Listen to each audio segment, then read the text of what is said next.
Before we begin, let me ask you this. Have you ever felt like the more you chase something, the more it escapes you? Whether it's peace, success, love, or even a sense of purpose. The harder you try, the heavier it feels. If you've ever found yourself exhausted by the chase, this message is for you. Welcome to Stoic Havenway, a quiet place in a noisy world. A space to pause, reflect, and remember what truly matters. Subscribe if your soul is seeking stillness. Stay if you're ready to stop running and start becoming. Let's begin. There is a paradox in life, a strange, silent contradiction that many of us have experienced but rarely talk about. The more desperately you try to grasp something, the more you confirm its absence. The more you strive for happiness, the more you spotlight your unhappiness. The more you reach for confidence, the more you remind yourself that you don't have it. And so the cycle continues, trying, chasing, striving, and yet feeling further away from what you want. Why is that?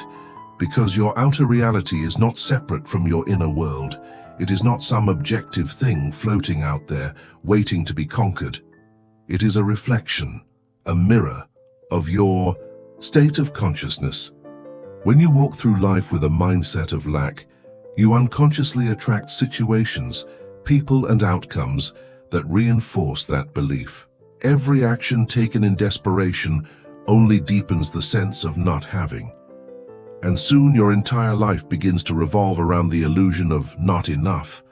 But here's the shift, the key to unlocking everything. When you begin to live as if you already have enough, the universe begins to respond differently. Not because some magical force rewards you, but because you start moving differently, speaking differently, choosing differently.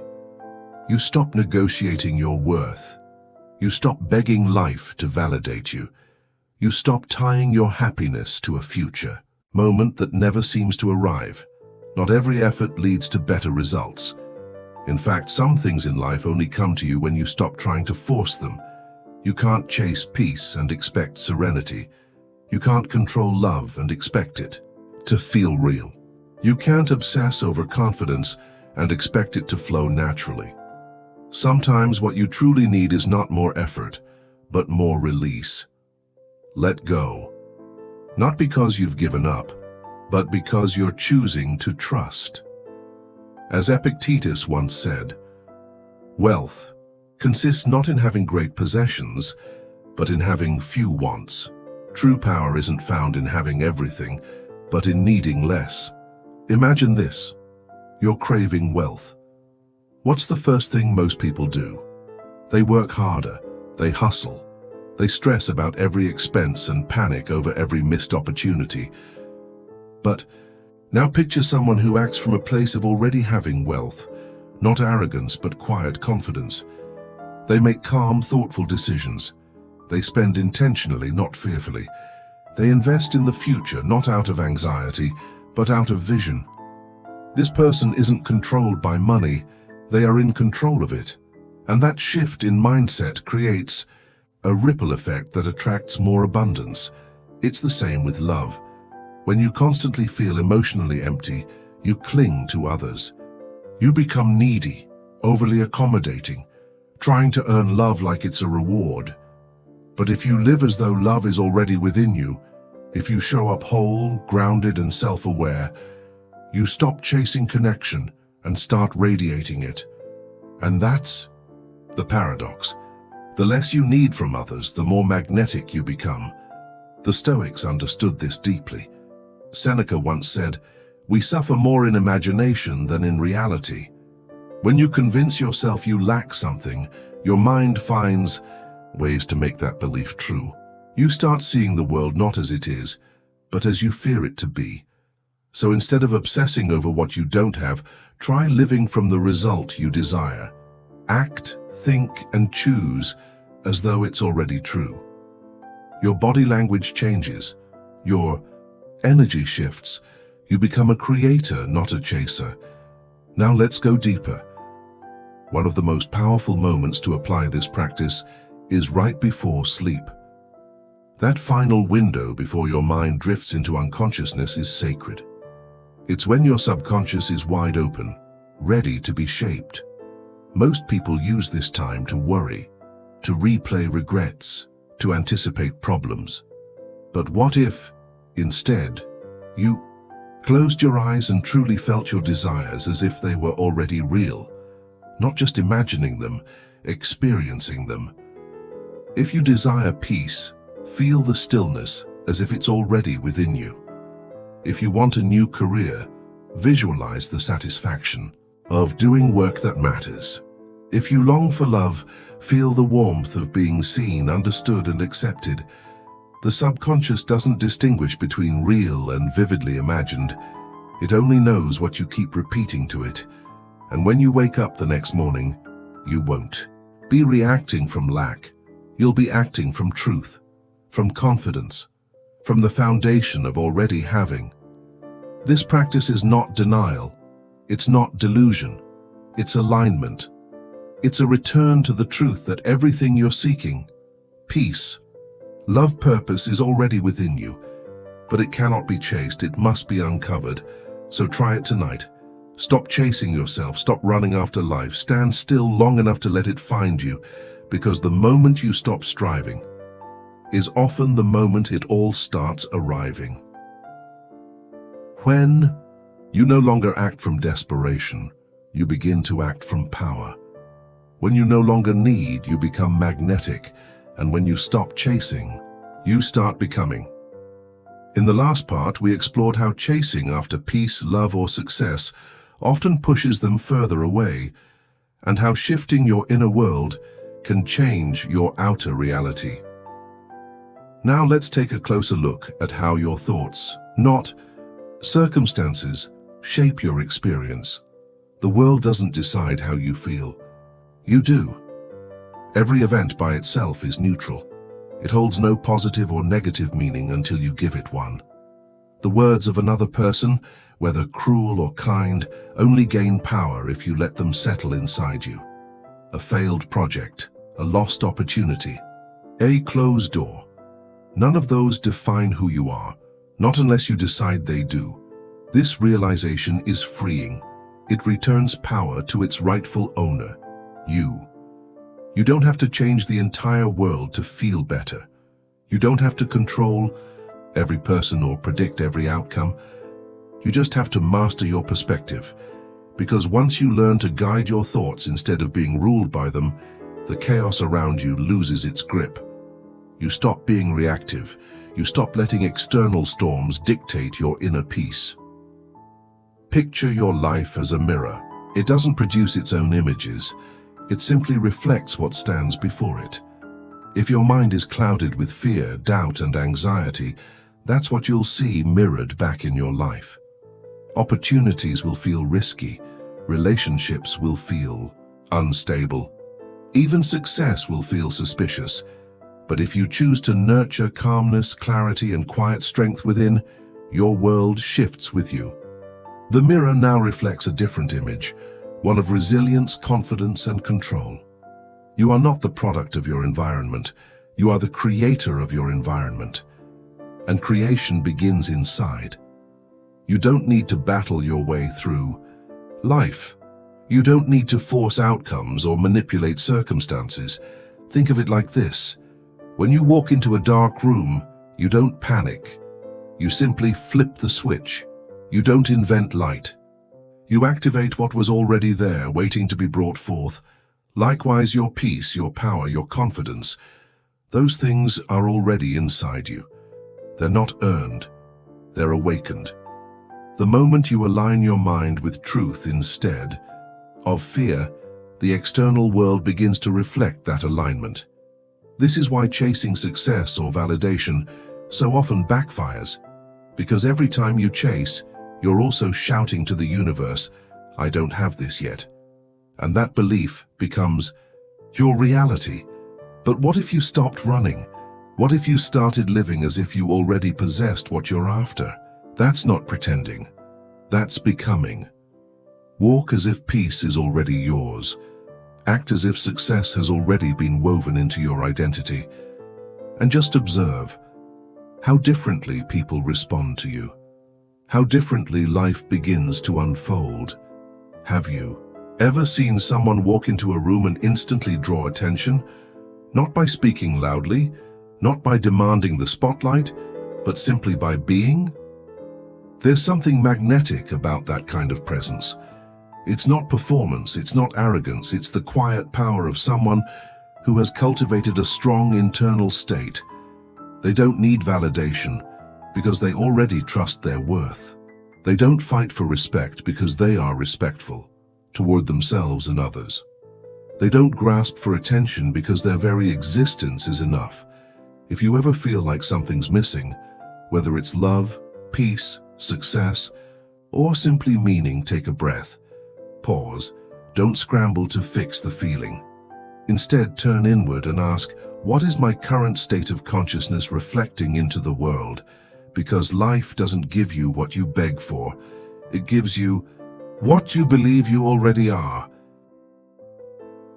When you embody the energy of someone who is whole, who is grounded, who already possesses what they desire, the external world has no choice but to reflect that. So the question isn't, how do I get what I want? It's, how do I become the version of me who already has it?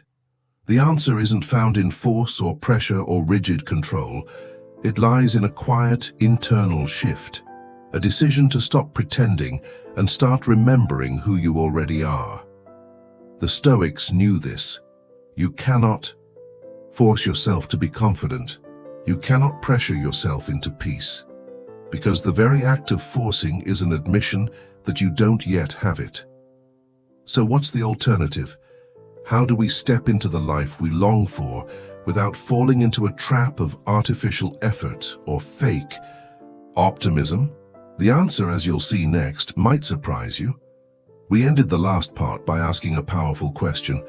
What if you became the version of yourself who already has what you're chasing? Now, let's look deeper into how belief, not effort, shapes what flows into your life. A truly confident person doesn't need to posture, to perform, or to dominate a room just to prove their worth. They don't need to convince anyone of their value. Why? Because they believe it, fully, quietly, unshakably. An entrepreneur doesn't need to burn themselves out chasing every opportunity. They trust that the right ones will arrive, not through luck, but through alignment. They prepare, they show up, they grow. So when the opportunity appears, they're already ready. Even in love, this principle holds true. The harder you try to hold on to someone, the more they may feel the pressure and pull away. But when you stop clinging, stop begging, stop trying to make them stay, you radiate something magnetic, an energy of wholeness. And ironically, that's often what makes them want to stay. The Stoics taught us something beautifully simple yet deeply powerful. Focus on what is within your control. Accept what is not. It's not surrender, it's wisdom. When you stop obsessing over results, you free yourself from pressure. When you stop striving desperately for outcomes, you create space for those outcomes to unfold naturally. This doesn't mean you stop trying, far from it. You still take action. You still move forward. But you do it from a place of calm certainty, not frantic lack. You become the artist who doesn't need to force creativity because they're immersed in inspiration. Their ideas flow like water. You become the athlete who isn't crippled by pressure to win, but competes for the joy of it, and because of that joy, performs at their best. When you stop chasing, you start flowing. When you live from a state of already having, you unlock something rare, freedom. You're no longer mentally imprisoned by fear or scarcity or endless proving, and that liberation echoes across your entire life. This applies to your work, your goals, your income, your relationships, and even to your own self-image. Stillness is power. A calm gaze can quiet a room louder than a shout. A quiet presence can command respect more than a speech. When someone walks with real confidence, they don't need to announce it. They don't need to perform. They are it. And when someone truly believes they already have what they need, they stop chasing, they stop begging, they stop grasping. And because of that shift, life begins to move in their favor, not because they forced it, but because they aligned with it. Have you ever had one of those moments where everything finally fell into place, right after you gave up trying so hard? Maybe it was a job you stopped stressing over, a relationship you let breathe, a decision you surrendered to instead of overthinking. And suddenly, everything began to flow. That wasn't a coincidence. That was clarity, that was alignment, and it's a state you can return to again and again. Now let's go deeper, because to live from that space consistently, something more is required. It's not just a trick of mindset. It's not a temporary hack. It's self-awareness, and not just the surface kind. We're talking about 3 levels of self-awareness, a map to break free from autopilot and take real ownership of your life.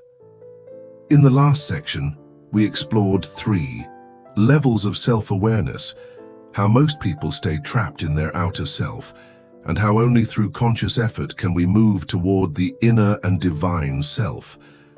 But awareness alone is not enough. To truly access freedom, we must also overcome what blocks our growth from within. Strangely, when we stop striving so hard to find peace, we realize it's been there all along. Happiness, calm, freedom. They are not destinations to chase. They are states of being that return when we stop resisting and start allowing. The 3 levels of self-awareness, the outer self, the inner self, and the divine self, are not separate places to arrive at. They are states we flow through day to day, moment to moment. Some mornings, we're stuck in the noise of the outer world. Some moments we feel deeply connected to something higher. And in between, we pass through the layers that teach us who we are. What matters most is that we notice it, because awareness gives us choice, and with choice comes freedom. But even with awareness, we face barriers, internal walls that block our evolution. There are 3 major barriers that most people must overcome in order to break free.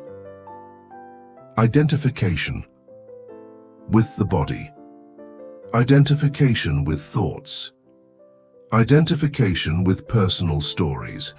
These forms of identification keep us attached to things we cannot control. And the more tightly we cling, the more we suffer, confused, anxious, insecure. But when we loosen our grip on impermanence, when we stop trying to find ourselves in things that are not truly us, a quiet strength begins to emerge. The Stoics taught that we are not disturbed by events themselves, but by the judgments we place on them. We suffer not because life is cruel, but because we attach our identity to things that were never meant to define us. Let's explore these 3 barriers more deeply. First, identification with the body. Have you ever noticed a new wrinkle and felt discouraged? Or stood in front of a mirror, comparing your reflection to filtered images on social media? That discomfort is the result of attaching your self-worth to your appearance, but your body is not your essence. It's a vessel, temporary, changing, aging. It serves you, but it is not you. When you over-identify with your physical form, you give your emotions over to something fragile and impermanent. Imagine walking into a room full of strangers. You wonder what they think of your looks, your clothes, your presence. But pause. Does their judgment define who you are? Can a passing glance from someone else truly measure your worth? If these questions unsettle you, it's a sign that your self-esteem still leans too heavily on the external. A truly grounded person does not beg for validation from the outside. They know their value runs deeper than anything that fades. Second, identification with thoughts. Have you ever felt like your mind won't stop talking? Fears, worries, memories, all rising uninvited, each one louder than the last. You try to quiet them, and they only grow stronger. But here's the truth. You are not your thoughts. They are just mental noise, streams of content your brain produces automatically. They are not facts. They are not commands. They are suggestions you are free to observe or ignore. A Stoic uses the mind as a tool, not as a master. It's for analysis, reflection, planning, but not panic. Imagine you're in a meeting. A colleague criticizes your idea. Your mind jumps in. I failed. They don't respect me. I must not be good enough.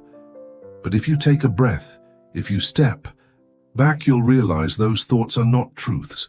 They're interpretations. That criticism, it might just be one opinion. It's not your identity. When you separate from the noise in your mind, you gain the power to respond, not react. To act with wisdom, not insecurity. Third, identification with personal stories. Have you ever believed your past defines your future? That a mistake, a failure, a painful memory is proof you'll never succeed? If so, you've let your story become your prison. Yes, the past happened. But it is not you. It's a book you can put down, not a cage you must stay in. The Stoics don't ignore the past. They learn from it. Then they move on. Every moment now is a blank page. Imagine you failed once, badly, maybe in love, maybe in business. Now fear lingers. What if it happens again? But ask yourself, is that fear coming from reality, or just a memory you keep replaying? Strong people aren't those who've never fallen. They're the ones who don't let the fall define them. They rise again. They keep writing the story on their own terms. After understanding the three major barriers, our identification with the body, with thoughts, and with our personal stories, one truth becomes clear. When you release attachment, you begin to reclaim your power. When you no longer tie your worth to your physical body, you begin to discover real, unshakable confidence.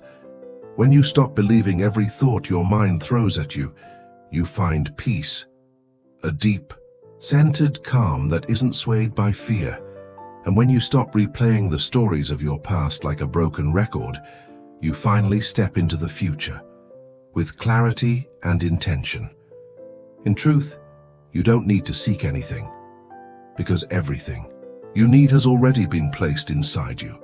So ask yourself, have you overcome any of these three barriers yet? Or are you still wrestling with one of them? It's not a race, it's a process. Feel free to share your journey in the comments below. You never know who your story might help. Now comes the question many people ask, how do I apply all of this in real life? We live in a world that glorifies hustle.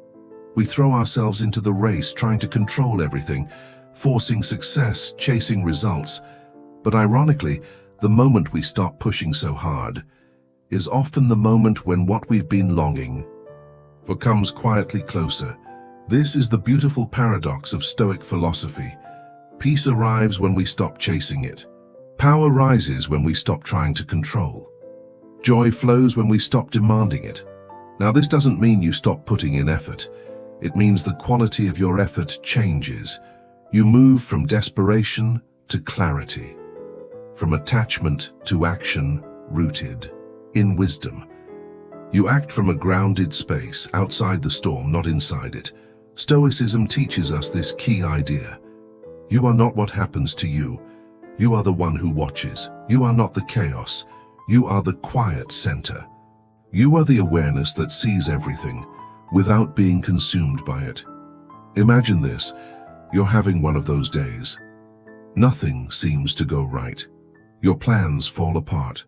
Your emotions are heavy. You feel off. Most people in that moment become the emotion, but a Stoic steps back. They remind themselves, I am not this emotion. I am the one observing it. From that vantage point, everything shifts. You're no longer a victim of the moment.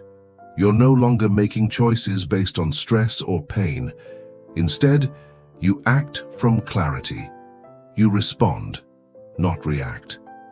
And this simple practice of stepping back, of remembering who you are, becomes your superpower. The next shift is this. When you know you are the observer, you can choose the state of being you want to live in. No, this doesn't mean denying emotions or pretending life is perfect. It means accepting what is and choosing how to meet it. Every single moment of life offers a choice. You can live in fear or trust, in anxiety or calm, in helplessness or in tension. That power is in your hands. When you truly internalize this, you realize nothing external can break your peace unless you allow it to.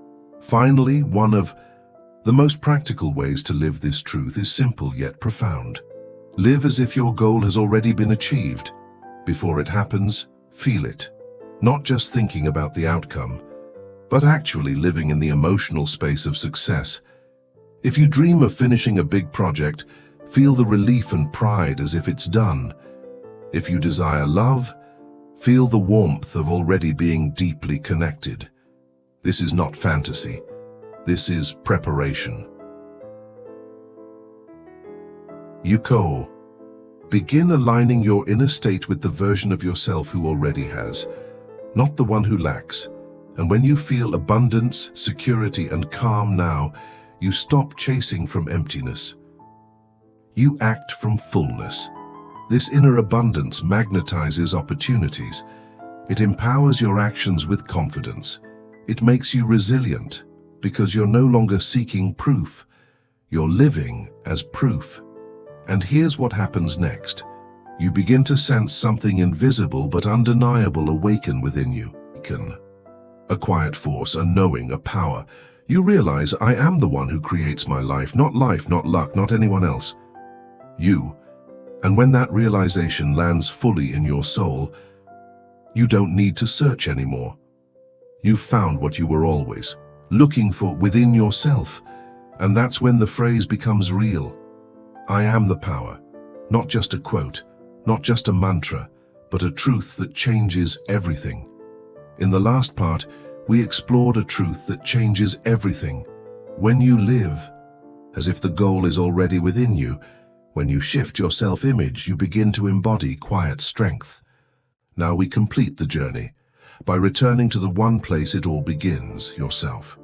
You already possess all the abilities you need to create the life you desire. Your strength doesn't come from someone else's approval, a title, or an external reward. It shows up when the days are heavy, when the pressure builds and the voices of doubt grow loud. Real strength is not loud. It's quiet resilience. It's patience on the days when everything seems to be falling apart. It's determination that whispers, try again even when no one's watching. It's not about winning every battle. It's about standing back up when you've been knocked down again and again. No matter how big the storm, you don't need to look outside for power. You are the storm. Your strength is not a visitor. It's your origin. And once you recognize that truth, there's nothing life can throw at you that you cannot face. But here's something most people forget. One of the most powerful transformations begins with a single shift. The way you see yourself. Every real change in your life starts by changing the narrative in your mind. When you change the story you tell yourself, the way you show up in the world changes too. That's why the phrase, I am the power, matters so much. It's not just a feel-good mantra. It's a commitment, a declaration to live with responsibility and intention. We often measure strength by what we achieve, by the goals we reach, the milestones we hit, the applause we receive. But what if true strength isn't about the end result? What if it lives in the process, in the effort, in the struggle, in the refusal to give up when no one's clapping? It's in the lonely moments, the sleepless nights, the quiet rebuilding of your spirit after a loss. And it's in those moments when you must look inward and remind yourself, I am the power. When you start affirming this truth over and over again and again, you stop fearing failure, because failure is no longer the enemy, it becomes the teacher. Every time you fall, you rise stronger. Every time you stumble, you learn more. And every time you feel lost, you find your way back. Not through luck, but because your compass is inside you. The phrase, "I am the power," is also your liberation. You no longer carry the burden of others' expectations. You don't need to meet anyone's standard but your own. You're not here to fit into a mold. You're here to grow beyond it.